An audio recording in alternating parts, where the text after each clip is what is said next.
Cork City and its environs over the years, and in this, our first programme, we're here in the grounds of St Finbarr's Cathedral. St Finbarr's Cathedral is situated on the southern slopes of Cork City, with its three magnificent spires. It is an excellent example of French Gothic architecture, and is probably the best example of ecclesiastical architecture which was built in the last century. The architect of St Finbarr's Cathedral was a man called William Burgess, and in addition he also designed all the stained glass in the cathedral, as well as the sculpturing, mosaics, furniture and metalwork. It was opened for worship in 1870. Burgess used Cork limestone for the exterior, and he employed native stone cutters to carve the wise and foolish virgins, which are gathered on either side of Christ the bridegroom, which can be seen at the central door. All around his exterior, more of these beautiful pieces of workmanship can be seen, which are to be much admired. The interior is dim, but full of colour and symbolism. The high columns are of Bath stone, while the walls are lined with red Cork marble. All around, scenes from the Old Testament can be seen depicted in the stained glass windows with their wealth of colour. Also on exhibit are some reminders of the previous cathedrals that stood on its spot. The site of the present cathedral has been a place of worship since the early years of the 7th century, for it was here that Finbar, a name which means fair-haired, built his monastery when he travelled down the River Lee from Gougane. Founder of monastic Cork, Finbar's school acquired for Ireland the title the Island of Saints and Scholars. St Finbar died in 623 AD, and his feast day is September the 25th. In 1735, the medieval cathedral was replaced by a new one, and this too was replaced in 1865 to make way for the present one. The bells that ring across the waters of the Lee are a peal of 8. They were cast by Rudolph of Gloucester in 1751, and they hang in the North Tower. In the ancient burial ground which encircles the cathedral, shaded by many stately trees, is the final resting place of many prominent families of Old Cork. Well, I hope you enjoyed our look at St Finbarr's Cathedral, and that you'll join us again, same time, next week. Until then, bye-bye. By the Lee. This week we're here in Bishop Lucy Park, where there is on exhibit a portion of the old masonry wall that once surrounded the old city of Cork. The wall was discovered during excavations for the making of the park in 1984. Now, to the ordinary person, the ordinary visitor who comes in here, it's just a curiosity. But to us, people of Cork, who are so proud of our heritage, it means an awful lot more than that. This piece of wall that you can see here is actually part of the massive masonry wall that surrounded the two islands that made up the medieval city of Cork.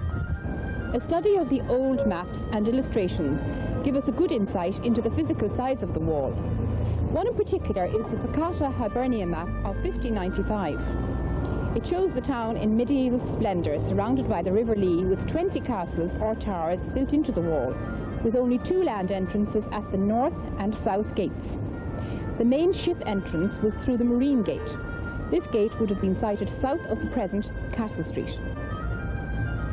The construction of the wall did not commence until after the arrival of the Anglo-Normans in 1172. It was in 1284, during the reign of Edward I, that a grant was made for enclosing the island city with walls.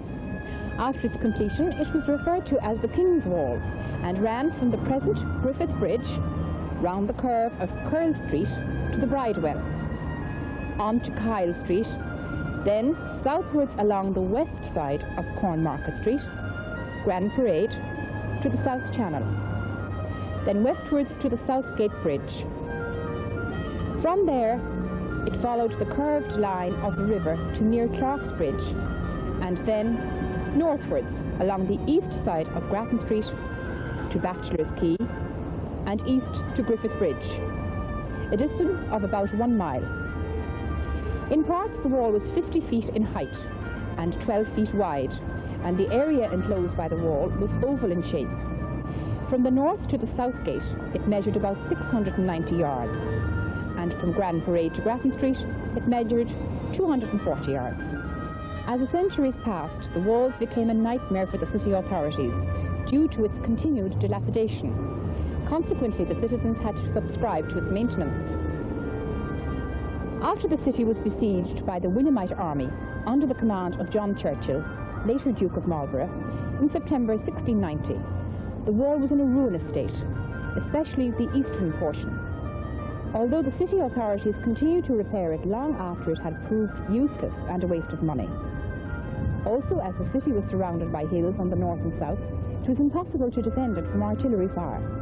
In 1692, the City Council made the wall rateable property, thus enabling the citizens to extend their gardens and build on the wall.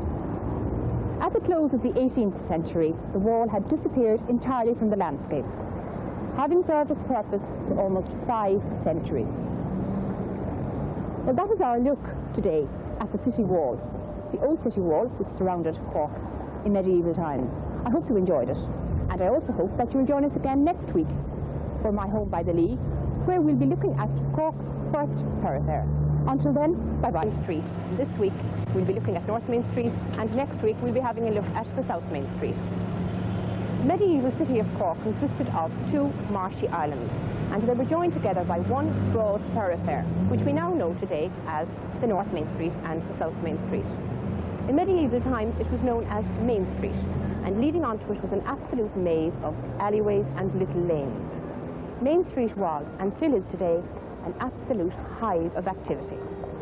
The street was originally a muddy hedge-lined pathway formed by the Danes, where some eventually stayed and established a settlement on the 2 islands, having prior to this plundered and burnt the Abbey of St. Finbar in 820, 837 and 846. Thus the islands remained a Danish settlement until the arrival of the Normans in 1172. The first buildings to be constructed on both sides of Main Street comprised mainly of timber-framed post and wattle houses. By the 14th century, stone-built dwellings were appearing, but the vast majority of houses up to the 18th century were built with wood and thatched. Dr. Charles Smith, Cork's first formal historian, states that at this period the houses on Main Street generally had balcony windows in the Spanish fashion. However, these, as well as the antique cagework or timber-framed dwellings, once quite prevalent, had disappeared at this time. An interesting feature of the houses on Main Street were their high-pointed gables and their weather-slated fronts. Some of these houses were 3 and 4 stories high, and they leaned outwards into the street. Upstairs was where the householder reared his family, and downstairs he utilised as a shop to display his wares.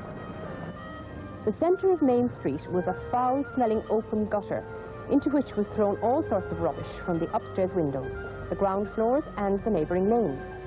And because of the lack of sanitation, epidemics of various diseases occurred frequently. Consequently, there existed a high mortality rate. If one were permitted to return to Main Street a few centuries ago, it would have been quite usual to see hogs roaming the street at random, rummaging food from various garbage heaps that liberally littered the roadway. Unpleasant sights of hungry dogs growling and fighting over heaps of offal, and half-naked children playing and paddling in pestilent pools unaware of a serious health hazard. In wet weather, the roadway was a sea of mud, and during dry spell, clouds of dust suffocated the pedestrians, and due to the low-lying position of the city, floods were a frequent occurrence. As well as these hazards, the street was also badly lit until the 19th century.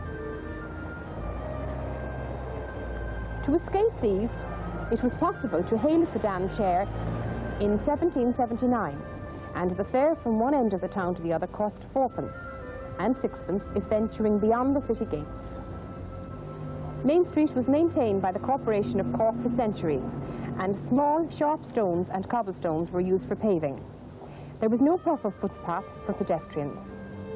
The first attempt to have this rectified was in the early years of the 18th century, when black Shannakill slate slabs were laid on the east side of the street. The area in which these slabs were laid, according to historian CJF, extended from number 13 to number 52, and for most of the Georgian period, this area was known as the Flags. Well, that was our look at the North Main Street. Next week at the same time we'll be visiting the South Main Street as part of our overall look at Cork's first thoroughfare. I hope you can join me on Home by the Lee. Until then, bye-bye. Cork's first main thoroughfare, which we know today as the North Main Street and the South Main Street. The medieval city of Cork was built on two islands, and these were joined together by a bridge which was known as the Middle Bridge or Paradise Bridge. Now, this bridge was located at the eastern end of Liberty Street. During the early years, the street was referred to under several different titles, such as Royal Street or Queen Street during the reign of Elizabeth I, King Street and His Highness Street during the reign of James I. The present name was bestowed on it during the 19th century. The street contained two parish churches, St. Peter's and Holy Trinity or Christ Church. St. Peter's was erected on the North Island during the 13th century on the site of the present building. It was a more extensive and pretentious building and contained several chapels and small oratories. Being a danger to the public, the building was taken down in 1782 and the present building was erected in 1788.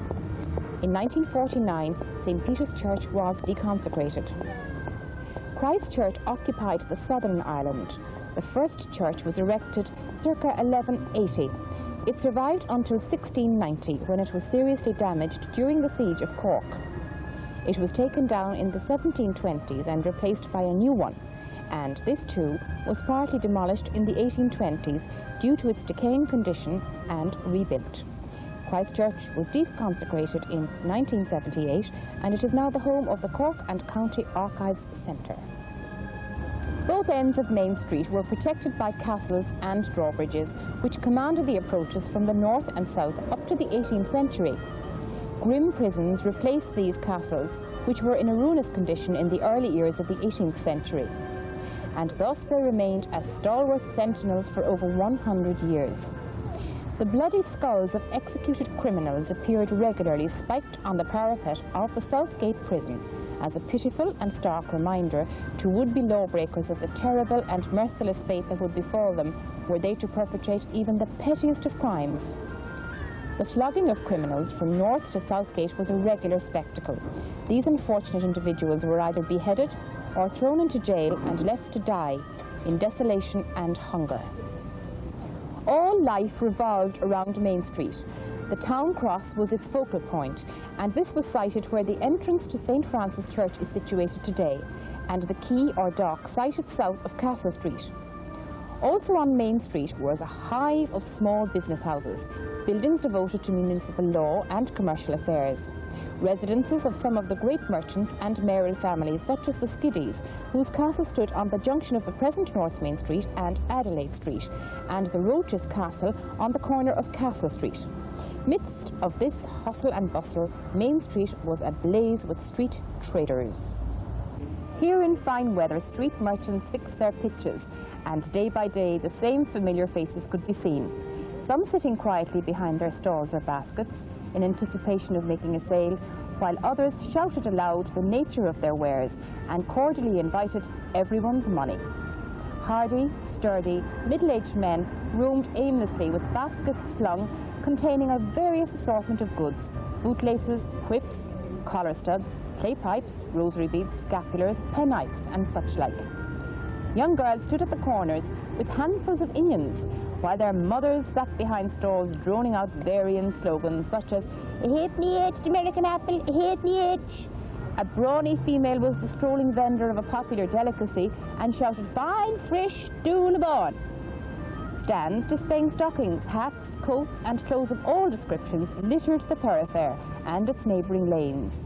Amidst the noise and confusion could be heard the droll refrain of the ballad singer and the old Cork medicine quack singing the praises of his various nostrums and potions.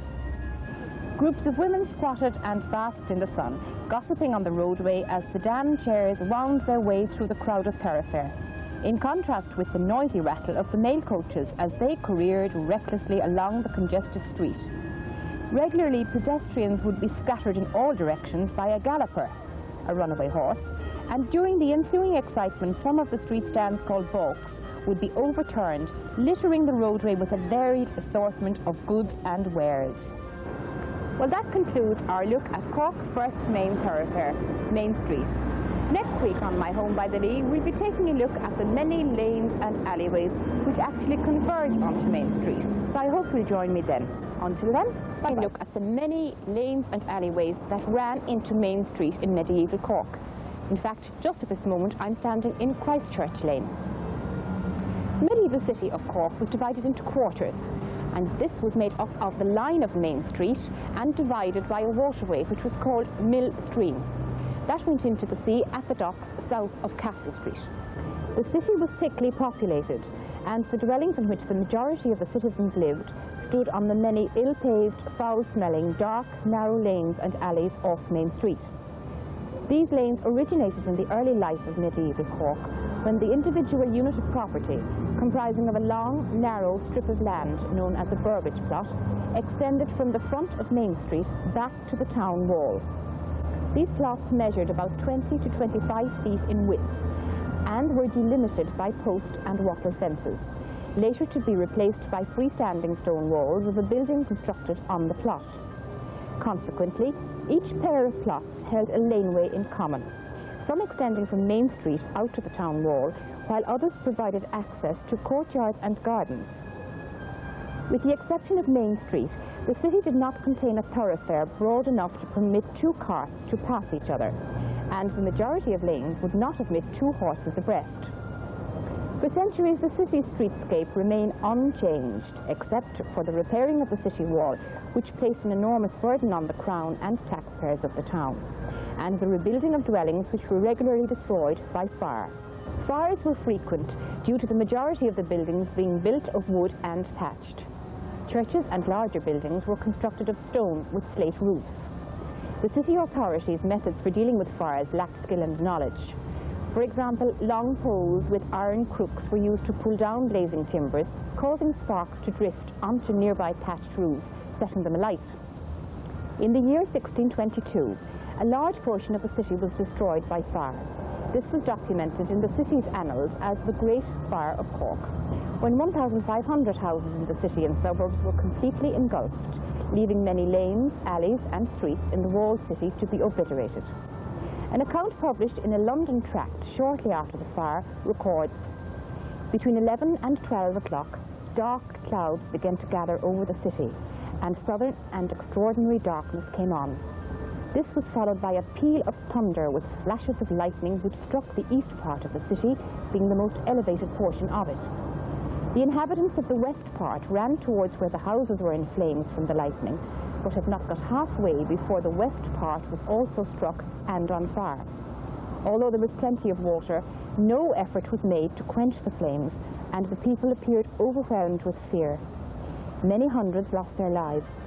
Some of the citizens saved themselves by fleeing into the fields onto an island adjoining the city.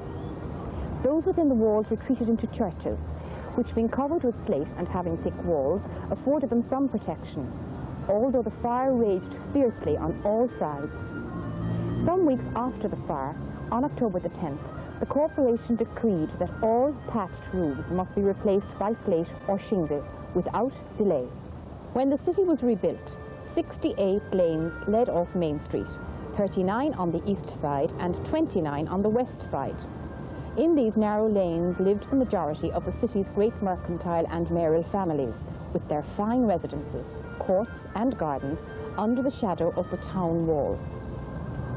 Most of these lanes were named after the families who resided on them, such as the Skiddies, Galways, Roaches, Goulds, and many more, that being the fashion of the time. Some were named after churches or institutions. For example, of these 68 lanes, according to the city's earliest records of thoroughfares, entitled the Civil Survey of 1654, it states that all but 7 were named after families. The survey also discovered that there were 160 houses on the front of Main Street, and there were more than twice that many behind them. That concludes our first look at the lanes and alleyways off Main Street. Next week at the same time, we'll be concluding. Before I go this evening, I'd like to say thank you very much to all the people who wrote in saying how much they're enjoying My Home by the Lee. We're enjoying doing it for you. So keep watching. I'll be back at the same time again next week. In September of 1690, the city was again to suffer more devastation during the siege of Cork, when John Churchill, later to become Duke of Marlborough, and his men bombarded the walled city from the hilly suburbs with considerable ease. It resulted in much destruction, leaving a great part of the town in ashes. Taught by the experience of the siege, the city authorities ceased to look upon the wall as a means of further protection, thus ending the fortified island city. Thereafter, the physical appearance of the city began to change rapidly. In 1773, as the city had begun to spread beyond its walls onto the nearby marshes east and west, a survey was carried out by John Rock. In his report, he states that 60 lanes led off Main Street, 8 of which had disappeared. In the year 1787, the corporation seriously looked at the urgent need to have the city's streets, alleys, lanes and quays properly named and the houses numbered. Prior to this, some of the lanes off Main Street and other thoroughfares throughout the growing city were not properly named or easily identifiable, although the vast majority were. Due to this, the names of streets, lanes, alleys and quays were subject to regular change. By the 1840s, many changes had taken place in the old city. The city wall had disappeared from the landscape, the watercourse which ran through the centre of the town was arched over, the majority of the fine dwellings where once lived the medieval merchant princes were demolished, along with buildings once devoted to civic and commercial administration. These made way for new, spacious streets, business houses, tenements, consequently causing lanes and alleys to disappear. In Gold's plan of Cork for 1897, it tells us that 22 lanes, including streets, led off Main Street, now called North and South Main Streets. In a survey carried out in 1988, 18 lanes and streets are documented.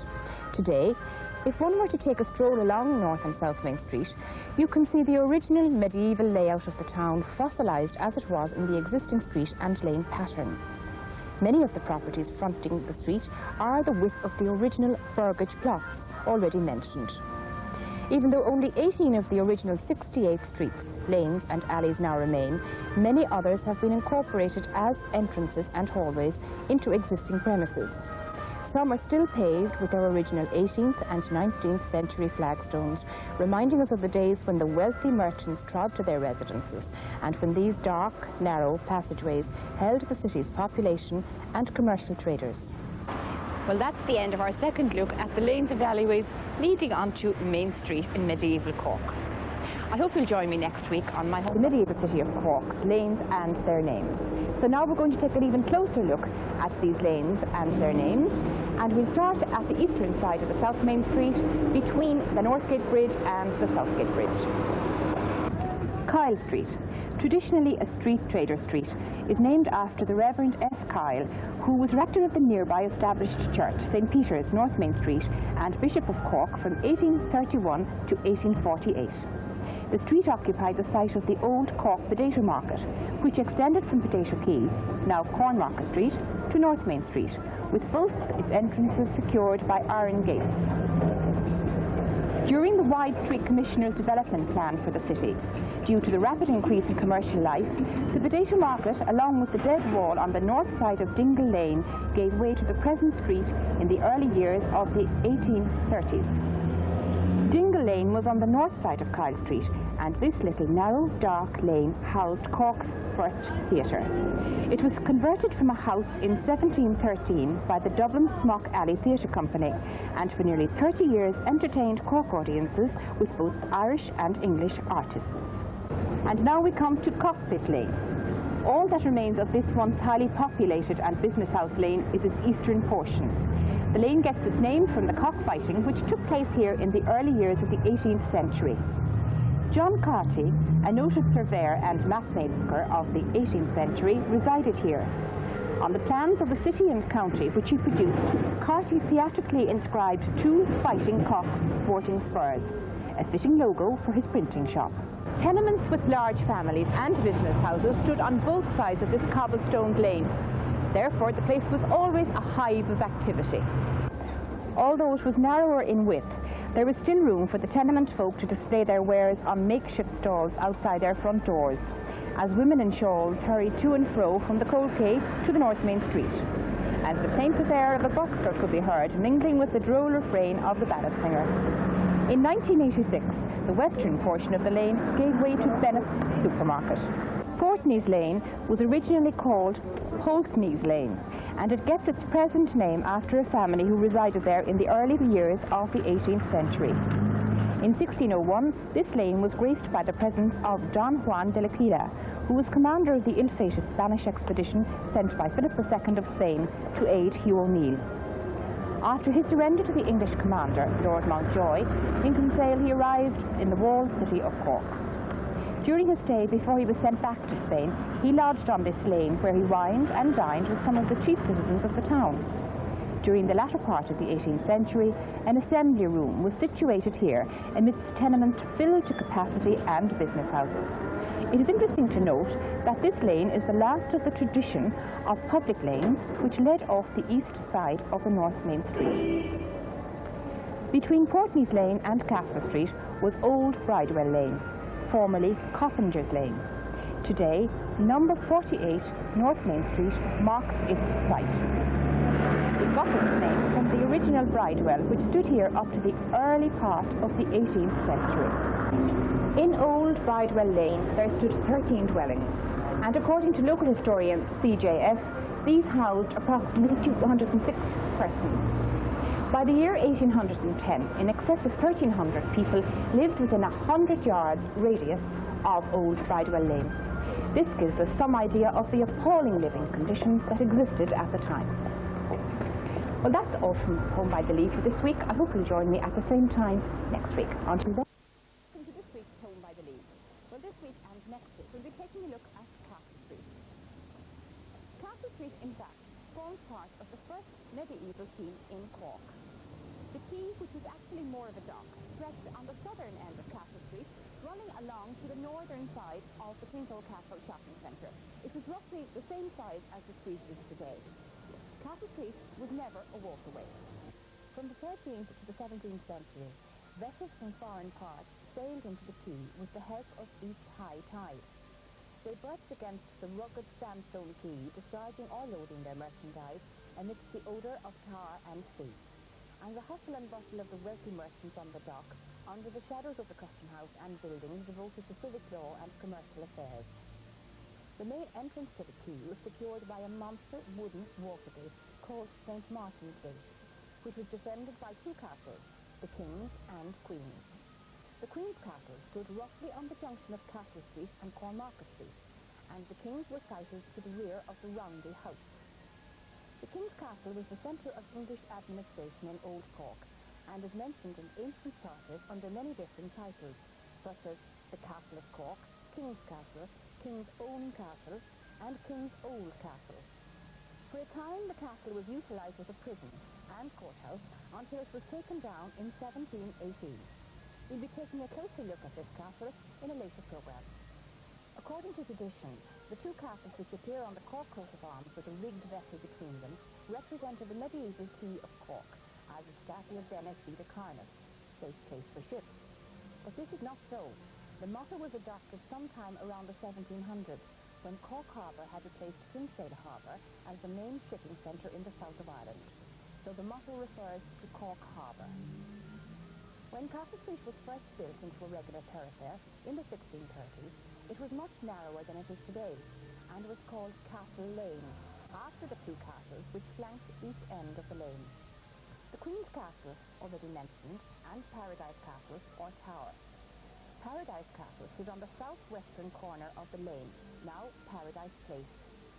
In the 1760s, the street received its present name and width when the quay was arched or culverted.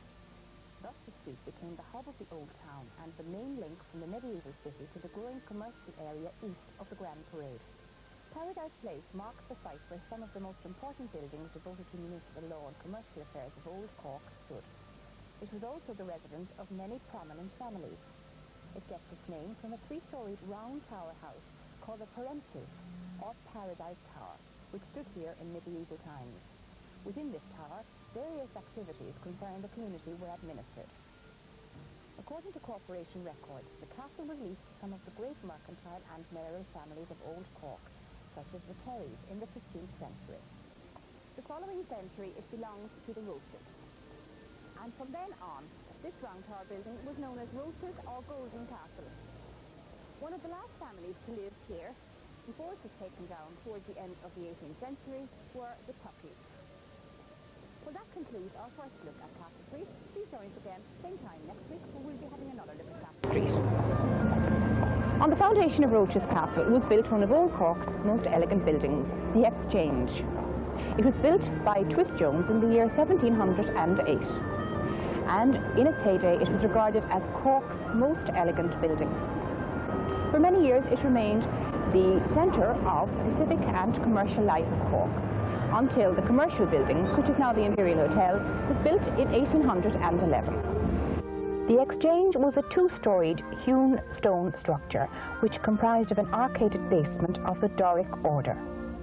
Its frontage on Castle Street consisted of 5 arches, and with 3 others it formed the arcade on Main Street, now South Main Street. The middle arch, or principal entrance, was adorned with Doric columns, over which were fluted designs of Ionic pattern. Crowning the building was an elegant cupola covered with lead, a gilt ball, cross and dragon. This dragon appeared to have been the object of considerable attention on the part of the city fathers. The corporate annals mention that it was many times subjected to the painter's brush. In the vestibule stood the nail, or metal table, 4 feet high, supporting a circular metal plate on which money by the merchants was paid. This is how the common phrase, "to pay down on the nail," originated. This well-preserved piece is exhibited in the Cork City Public Museum. Adjacent to this nail was a wooden tablet on the wall, painted black, with a gold inscription which read, "This building was erected by public revenue of the city and its foundation laid anno 1708.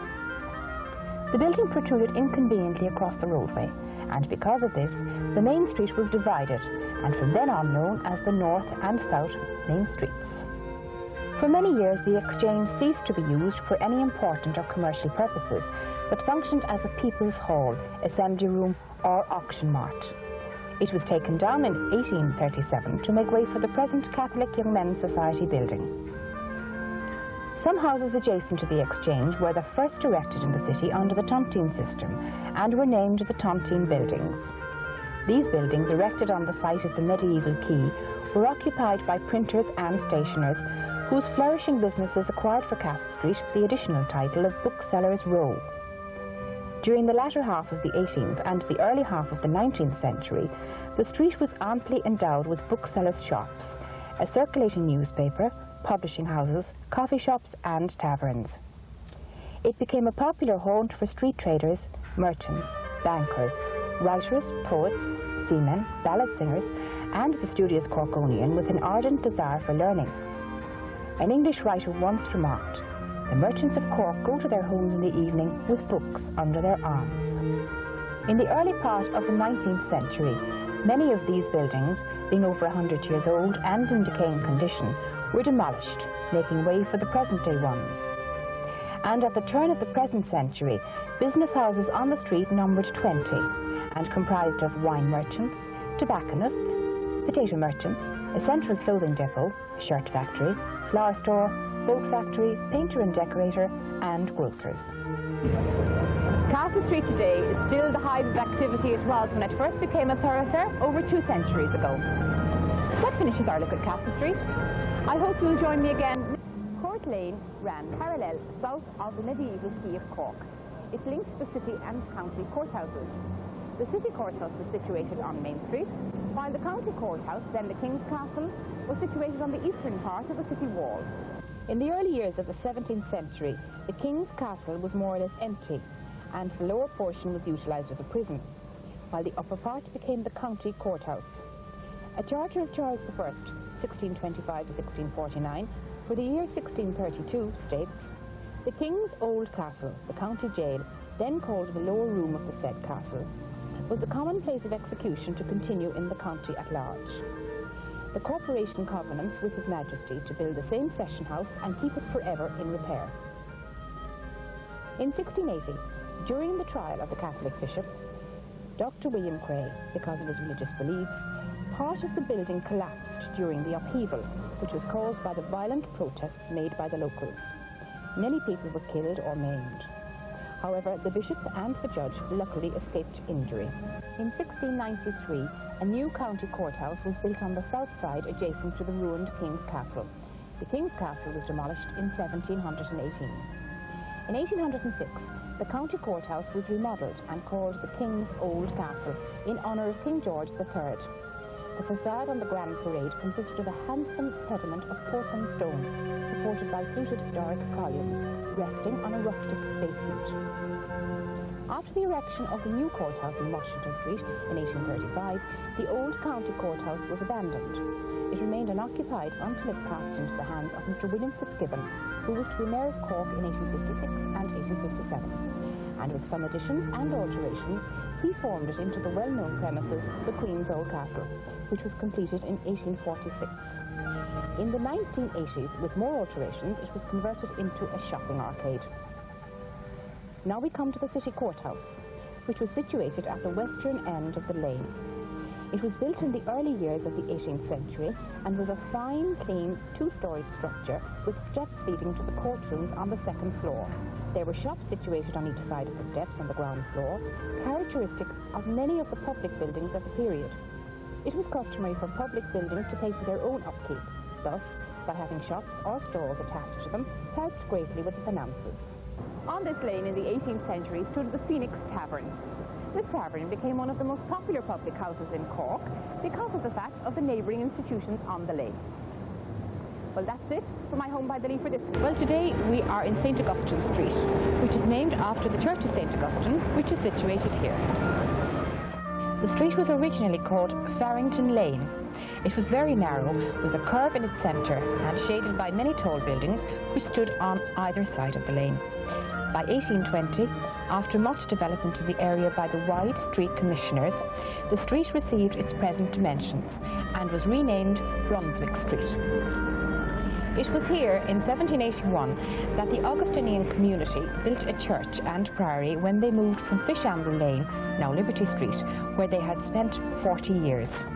However, their original community was sited outside the city wall on the south suburbs and called the Red Abbey. During this series, we'll be devoting a special programme to this historic abbey.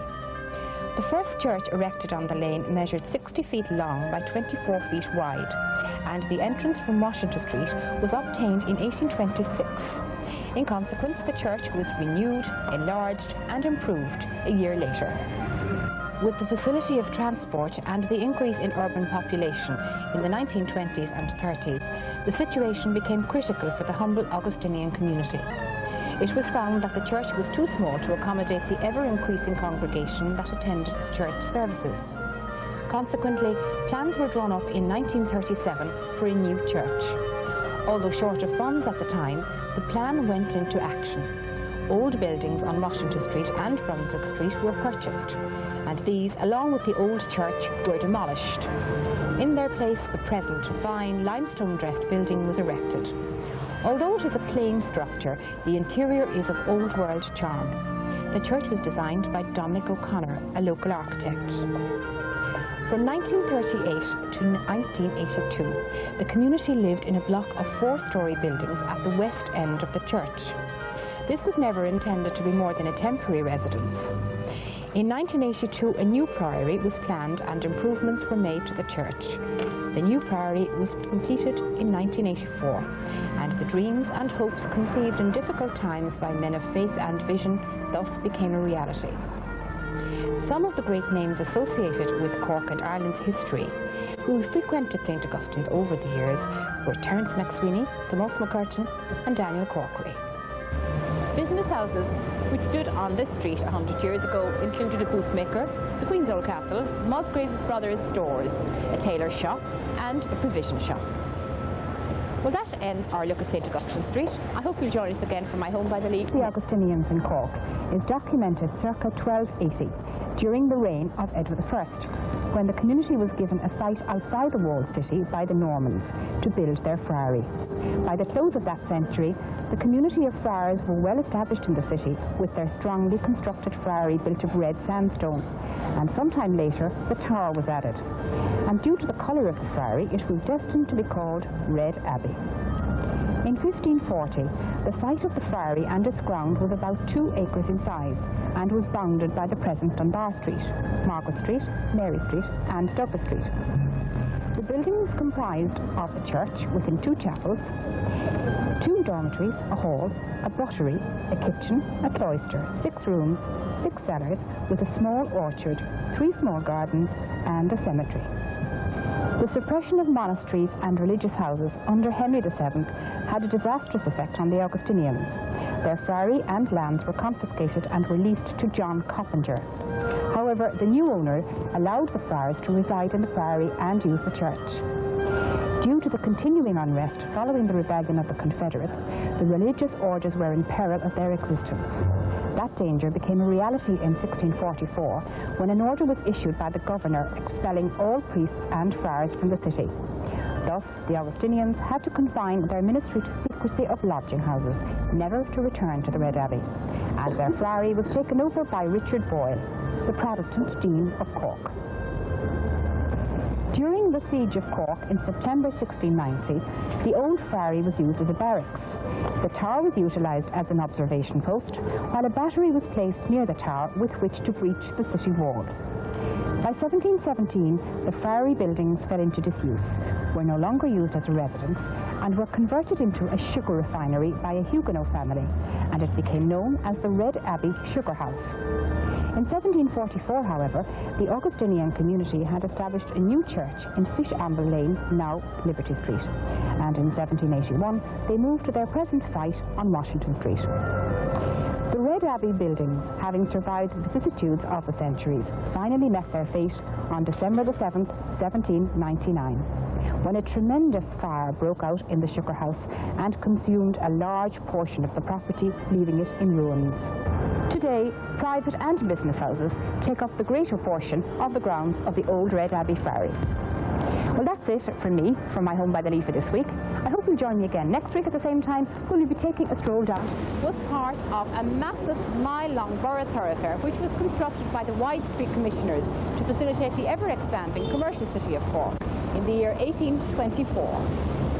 It began from the Grand Parade and ended with the building of Brunswick Bridge in 1820, later renamed King George IV Bridge, to its present name, O'Neill Crowley Bridge at Victoria Cross.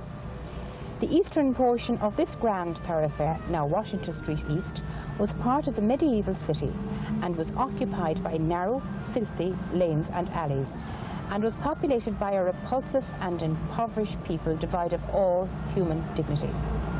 While Washington Street West was constructed on the ancient Owl's Marsh, later Fens Marsh, which lay outside the west wall of the city. When the thoroughfare was first constructed, its eastern portion was called New Street, and the western section was named New or Great Road.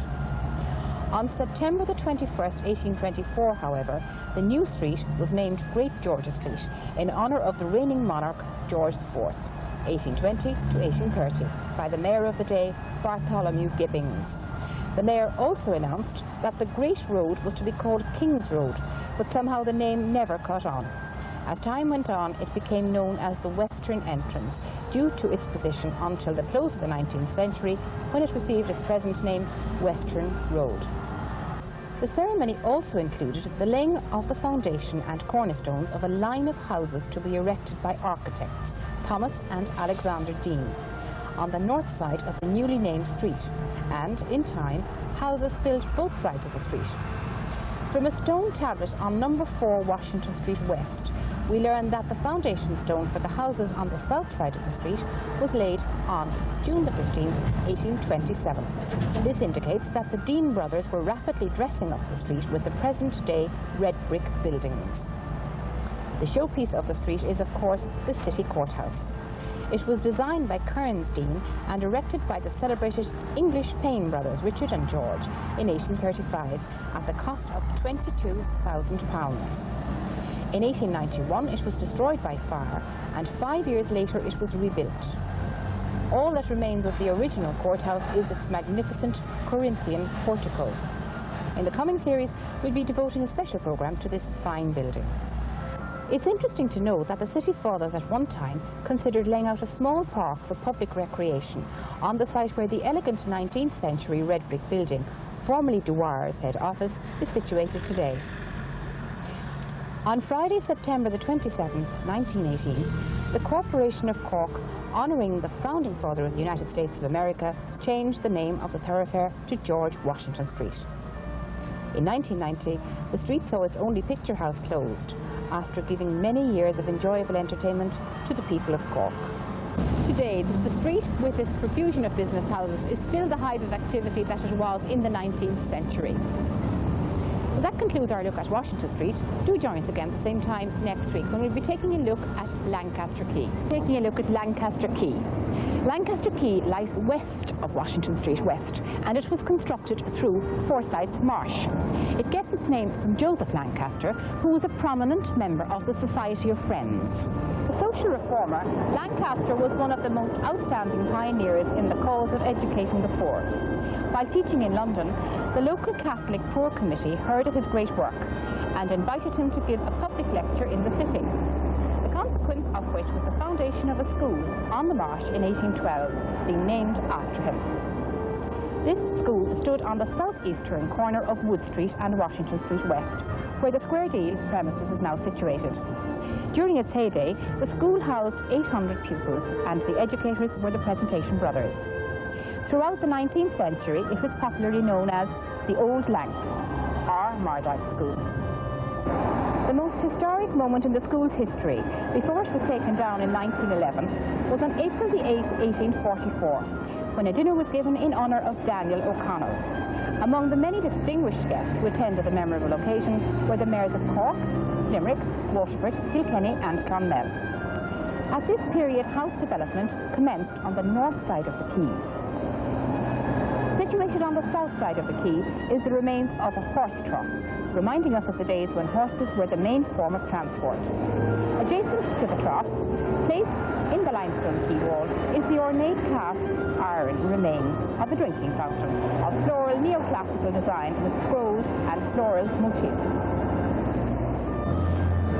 It was carved by Richard Perrott Hive Iron Works in Hanover Street and placed here by the corporation in the 1880s.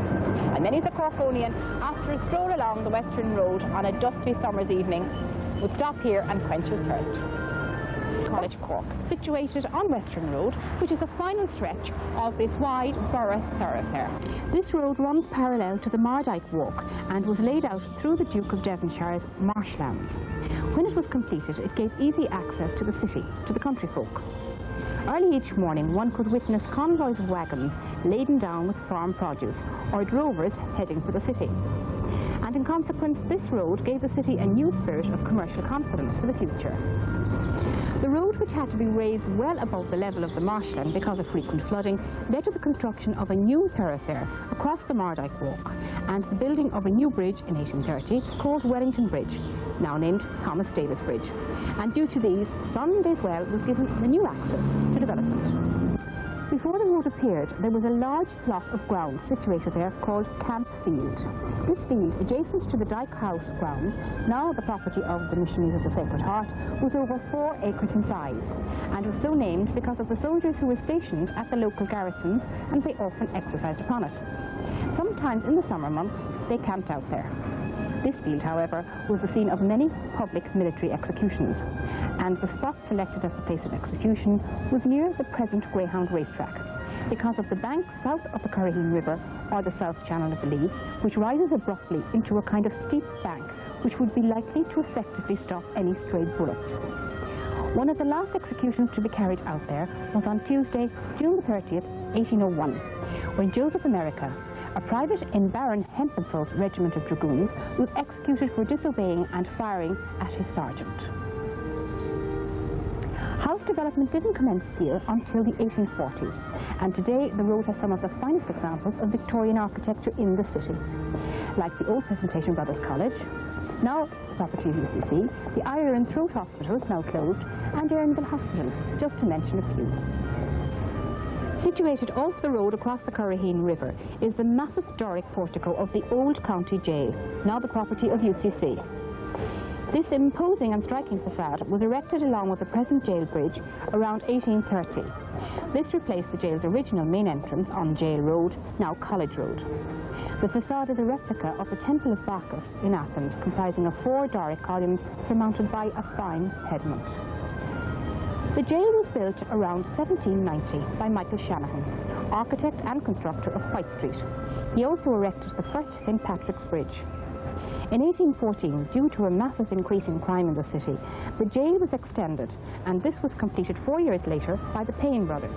Consequently, the jail also became known as the House of Correction. In the year 1835, the number of prisoners committed was 978, of whom 740 men and 203 women were charged with criminal offences. During the second half of the 19th and the early years of the present century, a portion of the jail was utilised to house political prisoners. Today, a large bronze plaque can be seen on the front wall adjacent to the facade, which commemorates those who died there during that period. The late 1960s saw the old prison complex cleared away to make way for the college's new £1.5 million 7-storey science block. Today, all that remains of the old Cork County Jail is this magnificent facade behind me and the old high wall. Well, that concludes our first look at Western Road. You may remember at the end of the last series we had a look at the Western Road. Well, now going into the autumn we continue our look at the Western Road and indeed go on out a little bit further west to have a look at the Leaf Fields. One of the most striking features of the Western Road is the entrance to UCC. This was as a direct result of the erection of O'Donovan Bridge in 1902, linking it with Western Road, which led to a housing development on O'Donovan Road and its neighbourhood. As a matter of interest, situated just east of the bridge was Sandy's Baths. They got their name from Sandy, designated officially as caretaker of public baths Western Road. They were very popular and formed part of the South Channel. John Fitzgerald, the bard of the Lee, paid a graceful tribute to honest Sandy in the following lines. How pleasant it was in the rosy morn, as we sat by the bright old stream, where the shamrocks grew, and the scented thorn made our lives seem a perfect dream. And he calmly smiled at our young delights, as we shared our dillisk or candy, and he gently settled our childish fights, for a peaceful man was Sandy. The College Bridge entrance was erected in 1928, replacing an earlier one constructed with timber. The college itself was founded as Queen's College in 1845, but it wasn't opened to students until 4 years later. The oldest of the buildings is a Gothic structure, and its architect was Sir Thomas Deane. These buildings stand on the site of Gill Abbey, a university founded in the 7th century. In 1850, the college was associated with the Queen's University, and in 1908, the Irish Universities Act established the National University of Ireland, with Cork, Dublin and Galway colleges as its constituents, henceforth University College Cork.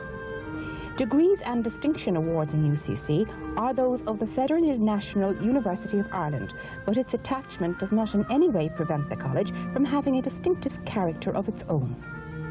One of the many beautiful structures on the campus's well-kept grounds is the Honan Chapel, officially the Collegiate Chapel of St. Finbar. It was built in 1915 with the money left by the Honans, a wealthy merchant family. It's a beautiful Hiberno Romanesque architectural gem, modelled on the famous Cormac's Chapel on the Rock of Cashel.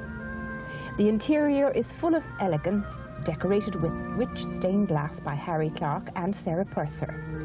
The chapel was designed by James Mullen and was built by Sisk Builders. The most prominent feature that graced the Western Road for over half a century were tracks belonging to the Cork and Muskerry Light Railway Company and the Cork Electric Tramway Company. When the Cork and Muskerry terminus opened on Bishop Island, now the site of Jury's Hotel, in August 1887, sturdy little engines with their carriages heavily laden with goods and passengers puffed their way out of the station along the Western Road to places such as Carrigrone, Coachpit Station, Tripsy, Blarney, Dunamore and many other destinations. The last train to roll out was in September 1934. The Cork Electric Tramway Company also operated from this terminus. It commenced operation in 1898 and lasted until 1931. Further west is one of Cork's traditional recreational areas, the Lee Fields. For generations, Corkonians, both young and old, have frequented this place for pleasure, for leisure and for sport. Lying alongside are the beautiful waters of the Lee, and for the strollers, they can view the elegant and magnificent 19th century buildings of the waterworks and Our Lady's Hospital, with the breathtaking wealth of foliage stretching from Shanakeel westwards to the old townland of Cuppagapon. The Fields, a former monastic property, was owned by the Boyles, Earls of Cork. In the early years of the 18th century, the marshy land passed to the ducal Devonshires through marriage, and in 1835 they were auctioned off. In 1932, the Lee Fields was the site for the Irish Industrial and Agricultural Exhibition, and the following year the site, containing 83.5 acres, was presented to the Cork Corporation as a pleasure ground by an anonymous donor. In recent years, the corporation has greatly improved the Lee Fields with the planting of trees and shrubs along the river's walkway, which is being linked up with the Bishopstown area via the Carragrone Wood. They also furnished it with a children's playground. Also situated here is the Lee Open Air Baths. It was constructed in 1934 by the corporation. When completed, it measured 300 feet long by 150 feet wide, with a capacity of over 1,250,000 gallons, and depths varying from 1.5 feet to 7 feet. The diving tower is 10 metres high, with intermediate stages and a special diving pool of 15-foot depth. The Lee Baths opened each year from June the 1st to August the 31st. Sadly, the corporation pulled the plug on it a few years ago, and they have been neglected ever since. Walter McGrath, the well-known Cork journalist and Fenian historian, in his writings of the area, tells us, "A walk to Inchigagan Bridge, popularly known as the Carragrone Bridge, will recall memories to the more elderly folk of the breathtaking motor races around these sharp bends at the western end of the road in the immediate post-World War years. Drivers came from many parts of the world to participate, including the famed Prince Bira of Eastern origin. Until the mid-50s, the Munster Motorcycle and Car Club also ran its Munster 100 motorcycle races over the same circuit, but continuing development of the area finally meant that it was no longer possible to close the roads for this event, and it had to be abandoned. In recent years, the city end of the Lee Fields has become the site for visiting circuses, and of course we can't forget the Lark by the Lee rock concert held there each year. The Lee Fields is as popular for today's Corkonians as it was for our own parents and their parents before them. Well, that concludes our look at the Western Road, UCC, the Honan Chapel and the Lee Fields. I do hope you'll join me again